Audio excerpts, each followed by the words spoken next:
میں سر سلام کرتا ہوں اس جموں کشمیر کی ماتر بھومی کو جہاں کے لوکل افسروں کو ڈس امپاور کیا گیا.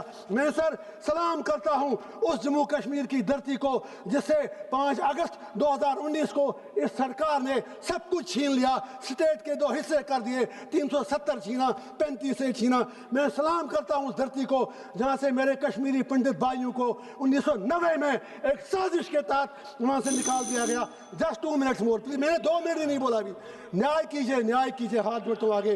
میں سلام کرتا ہوں کشمیر کی اس دھرتی کو جہاں کے رہنے والوں کی حالت ہرن کے اس بچے کی سی ہو گئی ہے جسے جنگل میں چاروں طرف شکاریوں نے گھیرا ہے.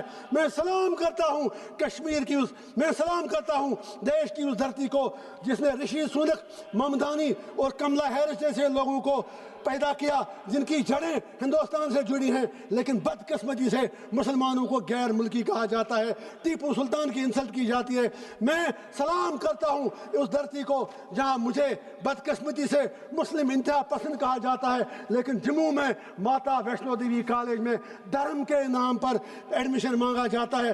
میں سر سلام کرتا ہوں اس جموں کشمیر کی دھرتی کو, بس جسٹ 1 منٹ, جہاں آج کی تاریخ میں کوئی گورننس نہیں, سی ایم صاحب اور ایل جی صاحب آپس میں لڑتے ہیں. میں یہی گزارش کروں گا, ہاتھ پھیلا کر, دامن پھیلا کر لاسٹ پر سلام کرتا ہوں اس دھرتی کو جہاں یو اے پی اے کے تحت ہزاروں لوگ تہاڑ میں بند ہیں جن کے لیے کشمیر میں جگہ دی. بس ایک شعر عرض کرتا ہوں لاسٹ پہ, میرے کارواں میں شامل کوئی کم ظرف نہیں ہے جو نہ مٹ سکے وطن پہ, میرا ہم سفر نہیں ہے. آپ کا بہت بہت شکریہ.